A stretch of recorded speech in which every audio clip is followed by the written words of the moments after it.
तो चलिए आज की क्लास में हम पढ़ने जा रहे हैं कि लोकतंत्र किसे कहते हैं, लोकतंत्र के कितने प्रकार होते हैं, प्रत्यक्ष लोकतंत्र किसे कहा जाता है, इसकी विशेषताएं, अप्रत्यक्ष लोकतंत्र या प्रतिमूलक लोकतंत्र किसे कहते हैं, ब्रिटिश समाज दो भागों में विभक्त था, समान वर्ग और कुलीन वर्ग।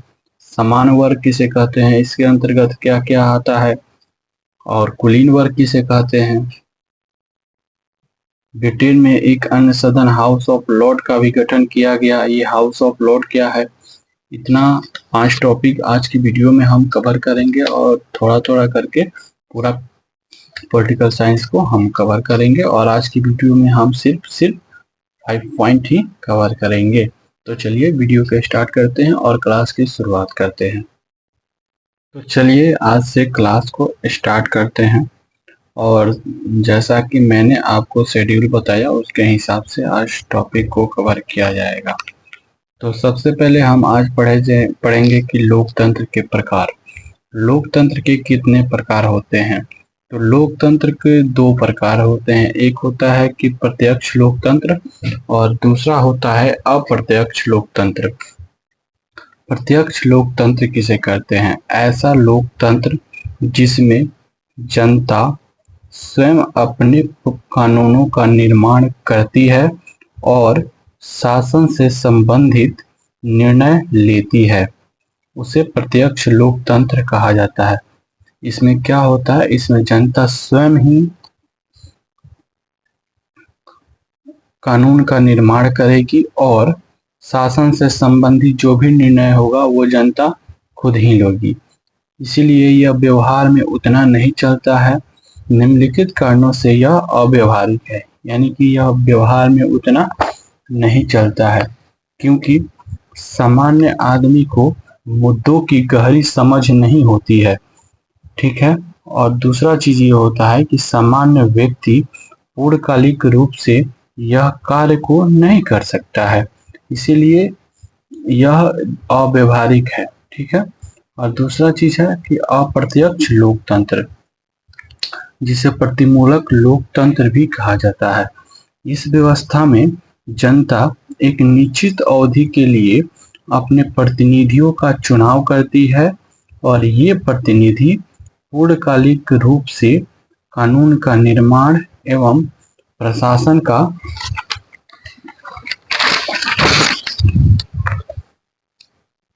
कार्य को करते हैं। सभी आधुनिक लोकतंत्र अप्रत्यक्ष या प्रतिमूलक लोकतंत्र ही हैं। इसमें क्या होता है, अप्रत्यक्ष लोकतंत्र में जनता जो है एक निश्चित समय के लिए अपने प्रतिनिधियों का चुनाव करती है और ये प्रतिनिधि इनके जो प्रतिनिधि होते हैं उनका काम होता है कि पूरा पूर्णकालिक रूप से कानून का निर्माण करना और कानून से संबंधित सभी प्रकार का काम करना। सभी आधुनिक लोकतंत्र अप्रत्यक्ष या प्रतिमूलक लोकतंत्र ही हैं। अभी सभी जितने भी लोकतंत्र हैं वो अप्रत्यक्ष या प्रतिमूलक लोकतंत्र ही हैं। वर्तमान में प्रत्यक्ष लोकतंत्र कुछ हद तक स्विट्जरलैंड के स्थानीय निकायों में देखने को मिलता है। स्विट्जरलैंड के स्थानीय निकायों में केवल प्रत्यक्ष लोकतंत्र, ध्यान दीजिएगा, ये अप्रत्यक्ष नहीं है। प्रत्यक्ष लोकतंत्र कुछ हद तक स्विट्जरलैंड के स्थानीय निकायों में देखने को मिलता है। जैसा कि मैंने आपको बताया कि प्रत्यक्ष लोकतंत्र उसे कहते हैं जिसमें जनता स्वयं अपने कानूनों का निर्माण करती है और कानून से संबंधित सभी प्रकार का निर्णय खुद ही लेती है, उसे प्रत्यक्ष लोकतंत्र कहते हैं। अब आते हैं ब्रिटिश समाज। ब्रिटिश समाज कैसा था और ब्रिटिश समाज में किस तरह का शासन व्यवस्था थी। ब्रिटिश समाज 2 भागों में विभक्त था। पहला था सामान्य वर्ग और दूसरा था कुलीन वर्ग। सामान्य वर्ग की मांग के फलस्वरूप उन्हें अपने प्रतिनिधियों को चुनने का अधिकार दिया गया। सामान्य वर्ग के मांग के फलस्वरूप उन्हें अपने प्रतिनिधियों को चुनने का अधिकार दे दिया गया और उनके प्रतिनिधियों की सभा को हाउस ऑफ कॉमन कहा गया और उनके जो प्रतिनिधियों की सभा थी उसे हाउस ऑफ कॉमन कहा गया। और हाउस ऑफ कॉमन क्या किया, हाउस ऑफ कॉमन अपना नेता चुनने लगी और इस नेता को महारानी के द्वारा प्रधानमंत्री नियुक्त किया जाने लगा।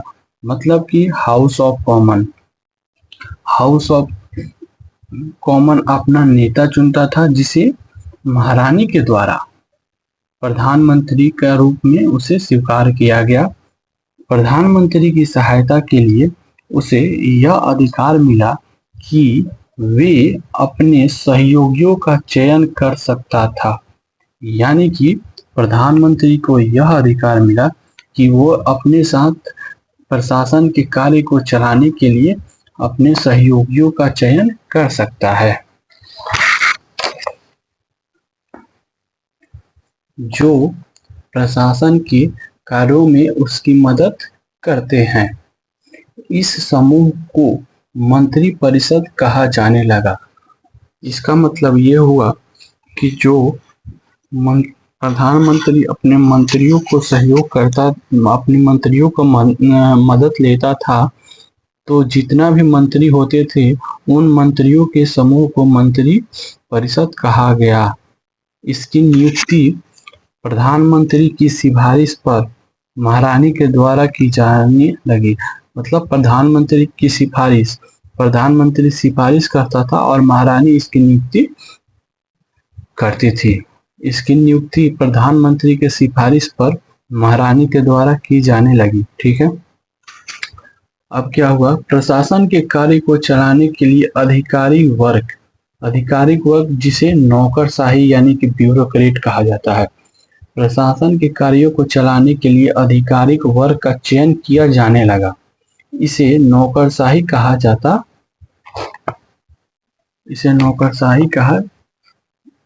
है।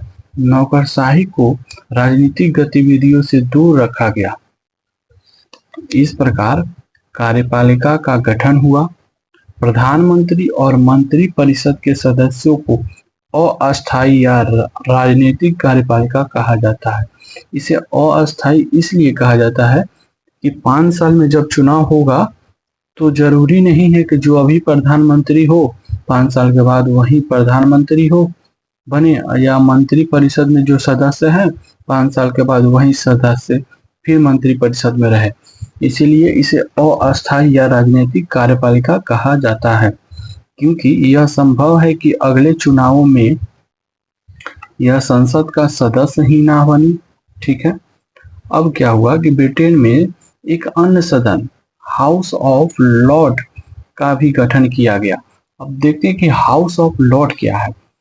ब्रिटेन में एक अन्य सदन हाउस ऑफ, एक तो हो गया कि हाउस ऑफ कॉमन और एक हो गया ब्रिटेन में एक अन्य सदन हाउस ऑफ लॉर्ड का भी गठन किया गया। तो हाउस ऑफ लॉर्ड में क्या होता है,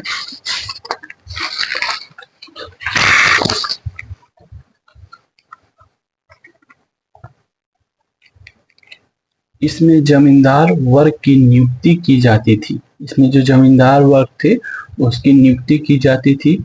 इसे परंपरागत रूप से उच्च सदन कहा जाने लगा। ठीक है, क्योंकि इसके सदस्यों का समाज में उच्च स्थान था। हाउस ऑफ लॉर्ड में क्या होता है, इसमें जमींदार वर्ग की नियुक्ति की जाती थी। इसे परंपरागत रूप से उच्च सदन कहा जाने लगा क्योंकि इसके सदस्यों का समाज में उच्च स्थान था। ठीक है, संसद का कार्य को रखा गया कि कानून का निर्माण करेगा। कार्यपालिका का कार्य को रखा गया कि कानून का लागू करेगा। संसद का कार्य कानून निर्मित करना रखा गया। कार्यपालिका का कार्य कानून को लागू करना रखा गया। अब देखिए कार्यपालिका किसे कहते हैं। कार्यपालिका आमतौर पे इसे सरकार भी कहते हैं। पीएम प्लस मंत्रिमंडल, यानी कि प्रधानमंत्री जो अपने सहयोगियों का चयन किया है मंत्रिमंडल, उसे अस्थायी राजनीतिक कार्यपालिका कहते हैं और नौकरशाह इसे अस्थायी कार्यपालिका कहते हैं। ये दोनों कानून को लागू करेंगे, लेकिन ये अस्थायी होंगे और ये अस्थायी होंगे, नौकरशाह यानी कि ब्यूरोक्रेट, यानी जितने भी सरकार के सरकारी नौकरी वाले आदमी हैं वो सब नौकरशाह ही हैं। जैसे आईएएस आईपीएस। अब ये देखिए, ये चित्र को आप देखिए, ये हो गए सरकार और ये हो गए संसद। चित्र से स्पष्ट है सरकार के सभी सदस्य संसद के सदस्य भी होते हैं, जबकि संसद के सभी सदस्य सरकार के सदस्य नहीं होते हैं। उनमें से कुछ ही सदस्य सरकार के सदस्य होते हैं। कहने का मतलब हुआ सरकार जो है वो संसद से निकल कर आई है, तो सरकार इनमें संसद में से कुछ लोगों की चुनाव करेगी जो कि अपने साथ रखेगी। तो इनमें से संसद में से कुछ लोगों के चुनाव करेगी सरकार और अपने पास में रखेगी। यानी कि सरकार के जो सदस्य जो हैं वो संसद के सदस्य हैं, लेकिन संसद के सभी सदस्य सरकार के सदस्य नहीं है। इनमें से कुछ ही सदस्य ऐसे हैं जो कि सरकार के सदस्य हैं। तो आई होप कि आपको ये चीज समझ में आई होगी। तो अगर आई है तो इसको रिवीजन कीजिए और समझने की कोशिश कीजिए, और जो चीज नहीं समझ में आया है उसे कमेंट बॉक्स में पूछिए, मैं आपको बताऊंगा। और चलिए आज की क्लास को यहीं पे ख़त्म करते हैं, फिर मिलते हैं आपसे नेक्स्ट वीडियो में।